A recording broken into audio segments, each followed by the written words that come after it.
అంటే సిలువ ప్రకటించింది ఎప్పుడు ప్రకటించారు దేవుడికి? ఎన్నో టైంకి? అంటే మీరు ఇంతవరకు వినలేదా?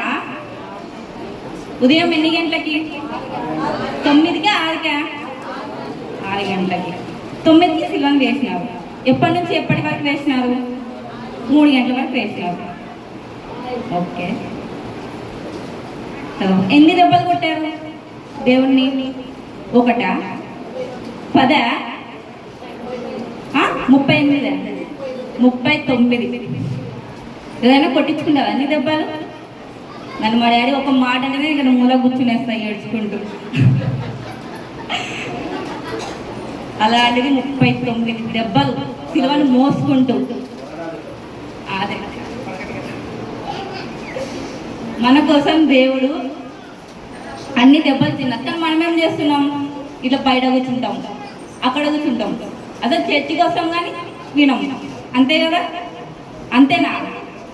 కాదని చెప్పండి. కాదంటే ఇంకా లోపల వాళ్ళు బయటకు వచ్చేస్తారా? సరే, దేవుడు శిలువలో పలికిన 7 మాటలు చాలా ప్రాముఖ్యమైనవి.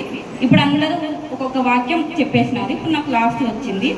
లాస్ట్ మాట ఏంటంటే, అది నేను మీకు తండ్రి నేను మీకు అప్పచెప్పుకుంటున్నాను అని అర్థం. నేను దాన్ని మోడిఫై చేసి ఒక 4 పార్ట్స్ చేశాను. 1, సంపూర్ణమైన సమర్పణ. అంటే యేసు తనను తాను సంపూర్ణంగా సమర్పించుకుంటున్నాడు. ఎవరికి? తండ్రికి.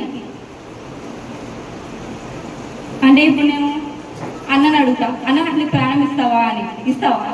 మనస్ఫూర్తిగా ఇస్తావా? ఇలేవు కదా. కానీ దేవుడు మనస్ఫూర్తిగా నిన్న ప్రాణంని ఎవరి కోసం?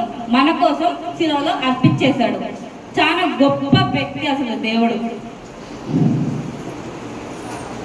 మనమైతే ఇంకా ఏమైనా ప్రాబ్లం వచ్చిందనుకో, ప్రాబ్లం అని కాదు, ఏమైనా కష్టాలు కానీ సమస్యలు కానీ వచ్చిందనుకో, అబ్బా ఎప్పుడు దేవుడు నాకే ఇస్తాడు. అసలు దేవుడికి నా పైన ప్రేమనే లేదు. నేను సండే చర్చికి వెళ్తాను, ప్రార్థన చేస్తాను, రోజు బైబిల్ చదువుతాను, అయినా నాకే ఎందుకు ఇన్ని కష్టాలు ఇస్తారని నేను చాలాసార్లు అనుకుని ఉంటారా? అనుకున్నారా లేదా? అట్లా అనుకున్నప్పుడు మనం గట్టిగా ఉండాలి. దేవుడికి ఇంకా బాగా ప్రార్థన చేయాలి. మీరు నా కష్టాల్లో ఇంకా తోడుండాలని మీరు ప్రార్థన చేస్తే దేవుడు ఖచ్చితంగా మీకు నెరవేరుస్తారు. ఇంకొకటి ఏంటంటే,